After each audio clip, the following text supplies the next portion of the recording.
A farmer with an unusual hobby hands down a humongous collection to his family.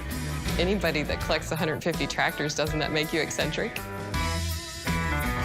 He spent a lifetime and a pretty penny amassing it. Definitely method to Grandpa's madness. Is it a treasure trove of valuable Americana? It was almost out of control, maybe you would say. Or a herd of white elephants? Dad, are you ever going to stop? You know, for one thing, you're running out of room. Where are you going to put them all?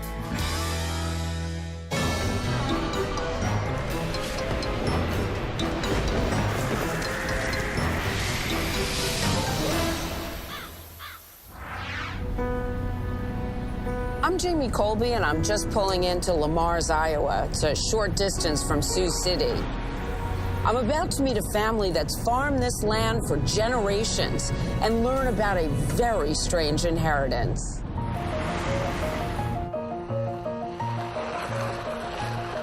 My name is Roma Lancaster.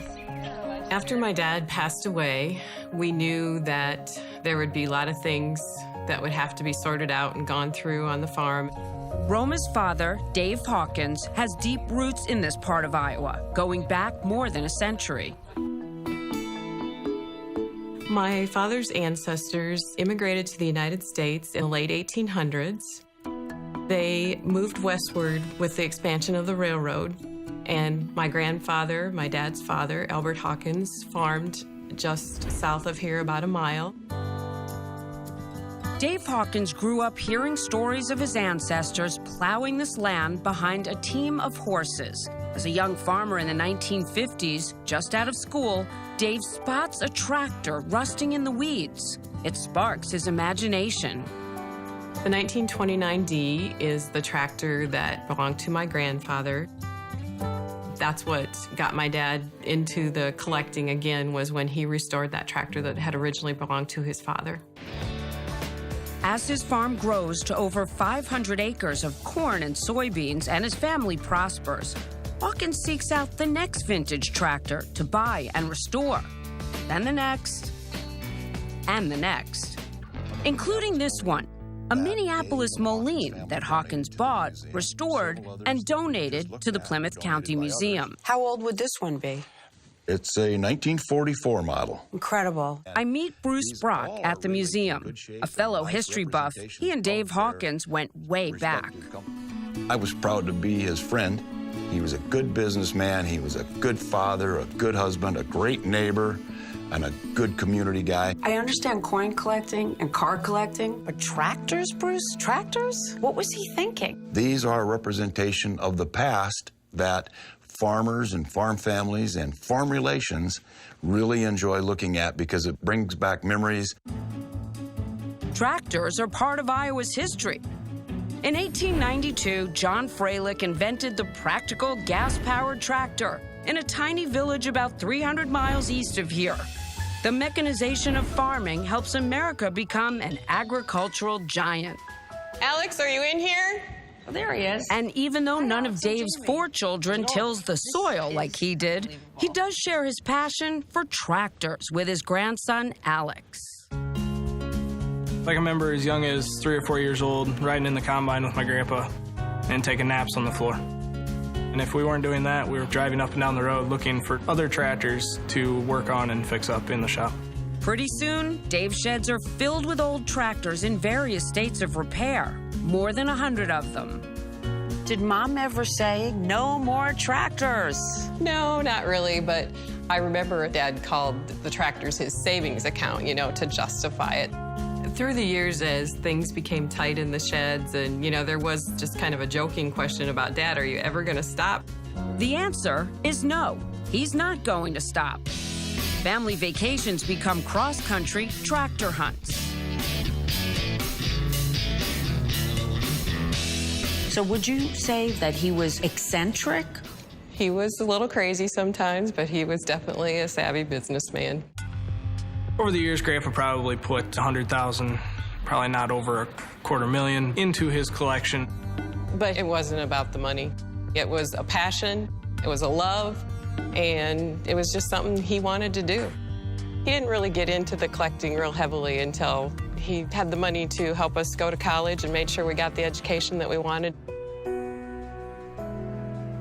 Born of hardy Iowa farmer stock, Dave seems as indestructible as those tractors. Everybody assumes he'll plow on forever. Then all of a sudden, in the summer of 2011, his 73-year-old body grinds to a halt. Dad was a man who never complained. He was only sick for a few days. We did not even know what was wrong with him. The autopsy results came back that we found out that he had cancer. I'm sad because my dad's gone. Sorry. It was more than just a shock. It was a life-changing blow. He went to the same church from the day he was born until the day he died. He was baptized and had his funeral in the same small country church. It was very important to him that we all knew that legacy and continued that on also. At first, life on the farm continues as before.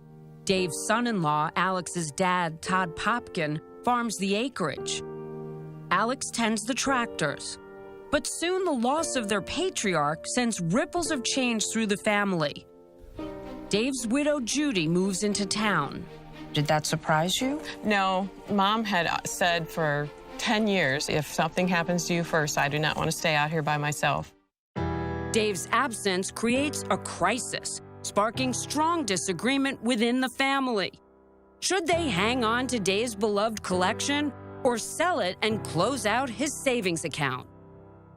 At the time of his death, how prepared was he for you to take on this huge obligation? I wish we would have even had just a couple days to ask him some questions that would have helped us make sure we made the decisions that were how he wished for them to be made. And obviously, the more people involved, the harder that decision becomes. You have to know there were some bumpy roads that we traveled there. That's next. And now for our strange inheritance quiz question. Which luxury car company got its start manufacturing tractors? Is it Cadillac, Lamborghini, or Range Rover? The answer when we return.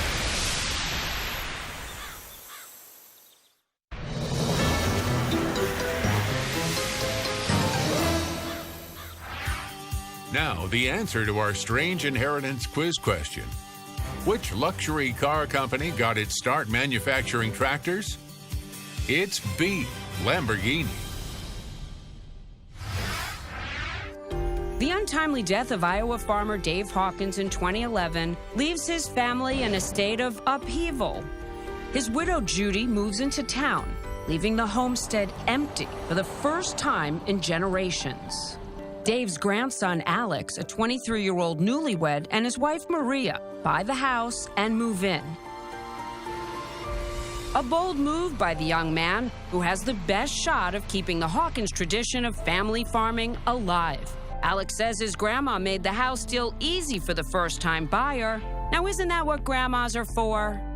So, did she give you a good deal? Yeah, a family deal. But the family hasn't even started to discuss what to do with the strange inheritance, Dave Hawkins' collection of rare and antique tractors. We didn't even talk about it until at least a year or almost a year had passed. I don't think it was easy for anyone.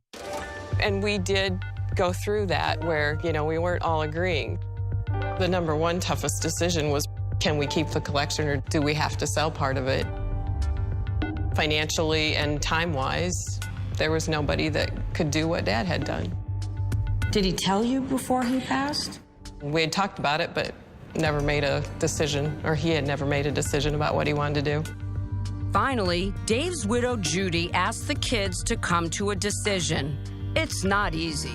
How do you come to an agreement when each party has a different idea of what is right or wrong? To please 5 parties is a tough decision to have to come to grips with.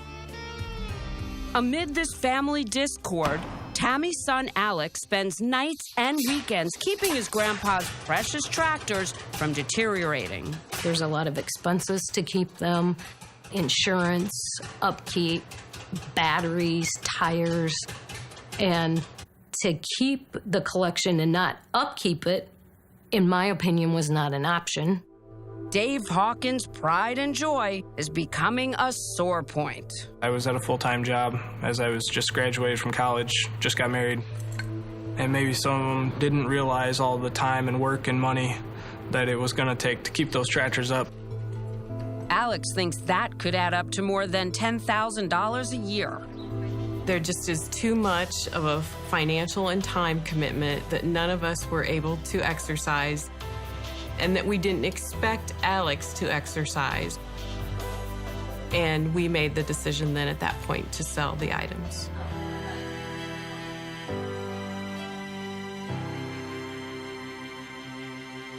The family decides the best way to maximize the collection's value is through that great American country tradition, the open call auction. And they keep it local by hiring Dad's old friend, Bruce Brock, who's also an auctioneer. They wanted their father and their husband represented in a fashion that would make him proud, because I know that he made them proud. And I think that was important.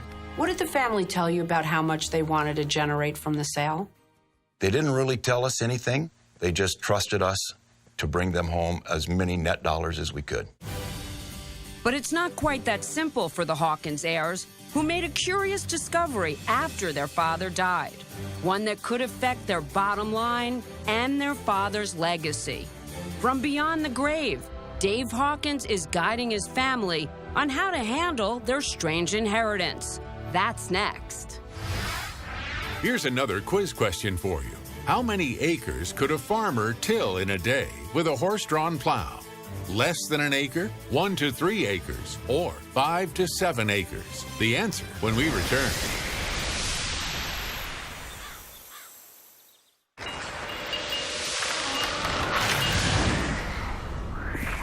So how many acres could a farmer till in a day with a horse-drawn plow? The answer is B, 1 to 3 acres. After months of discussion, Dave Hawkins' heirs have come to a painful conclusion. It's time to auction off his lifelong collection of tractors, but one more family member gets to weigh in. Dave himself. It was discovered in my dad's desk that he had a handwritten list of the tractors that he wished for us to save. These tractors, going back to the 1920s, are the cream of Dave's crop and must stay in the family. Their dad's list gets them thinking, what else should they keep off the auction block? So they each make their own list. It had to be godly intervention that when we got together for a family meeting and compared our lists, nobody had picked wanting the same item. At first, Roma herself is undecided. One day I would think, yes, I should keep a tractor. And the next day I'm thinking, you know what? It's only metal, and my memories of being with Dad are invaluable to me. In the end, she can't resist keeping 2 bright green John Deeres, a 1943B and a 48M. Meanwhile, Alex and his dad work the family farm with this 1964 Deere. Okay, that's one. He asks if I want to drive it. Over there are your brakes. Brakes are important. This is your lever to select the gear that you go in. And of course, he's gentleman enough to coach this city girl on the basics, like how you turn the darn thing on. I'm gonna start it up. I see a key. Yep, there you go. Perfect. I wouldn't want it.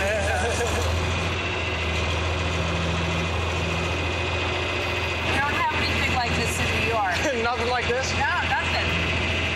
Think the taxis would get out of the way? Probably not. I think so. I think everyone would get out of the way. Unbelievable experience driving a tractor. My pleasure. Thank you. That was exciting. Hard to imagine that the Hawkins heirs had to wrangle more than 100 of these things to get ready for auction. You worked hard to get ready, I'm sure. Alex and Todd Popkin worked through the winter ahead of that sale date, getting tractors ready. A lot of sweat, a lot of tears, and a lot of laughter. Auctioneer Bruce Brock knows the key is getting as many motivated bidders as possible to the Hawkins farm on auction day. Tell me about the night before. You get a good night's sleep? Very little. We are entrusted to, in just a few hours, bring to fruition a lifetime of collecting and sacrifice that the family's gone through. It was a big day for us, and we had everything planned right down to the most minute detail. Well, every detail except one. The day of the auction started out a little bit on the rocky side. That's next.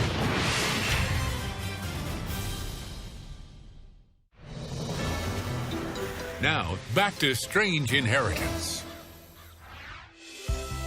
After months of tough decisions and hard work, Dave Hawkins' loved ones gather at the family farm for the auction of his collection of antique tractors.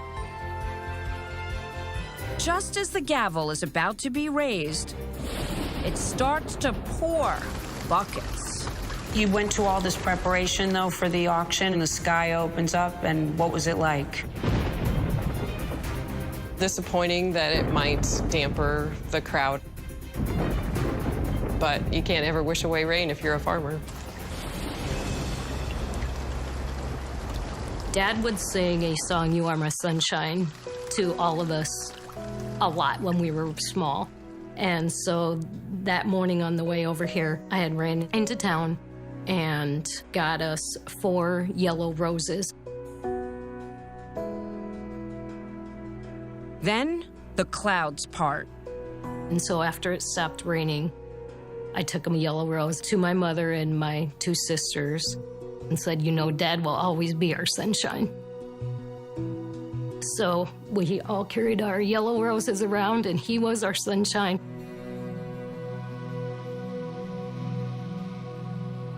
All right, here we go. Down we want to do there. Down here, 9,000. Once the bidding starts, it's immediately clear that Dave Hawkins isn't the only one obsessed with these big machines. Was it a sellout? It was a sellout. Yeah, we were hoping to get 500 or 600 people, and we were almost double that. The bidders come from as far away as Canada and Mexico. 1936 John Deere A, sold $2,000. 46 Deere Slant Dash, sold $3,000.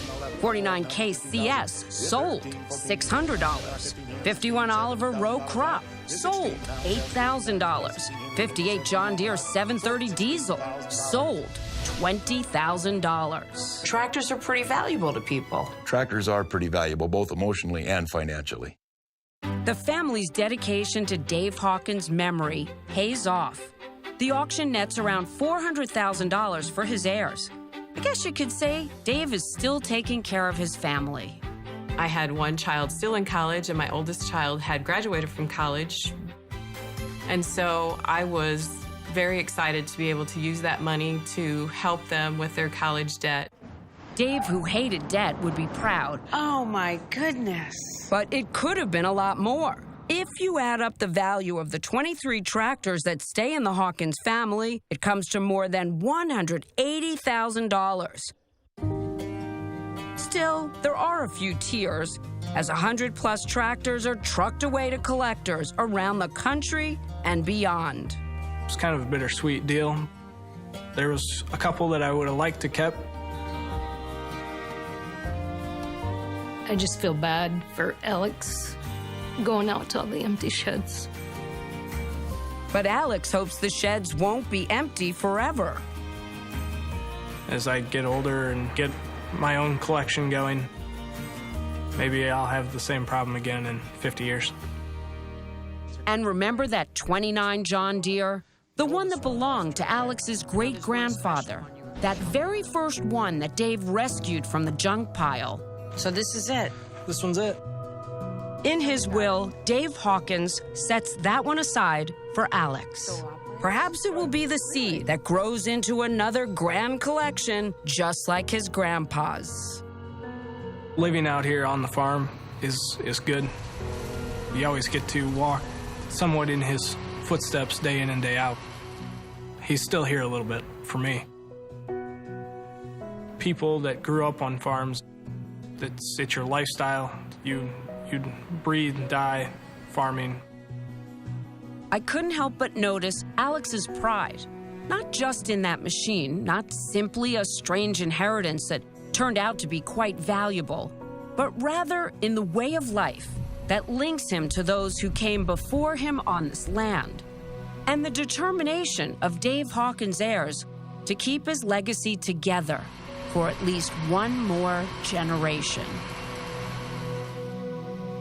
We learned one other story about Dave Hawkins from his family. He never spent time with his tractors without having one of his children or grandchildren alongside. A completely positive person. That's how they described him. So positive that he'd answer the phone, "Good morning," whether it was morning or night. In fact, after he passed, they had T-shirts made that said, "Good morning," with Gramps on the sleeve, to wear their first Christmas without Dave.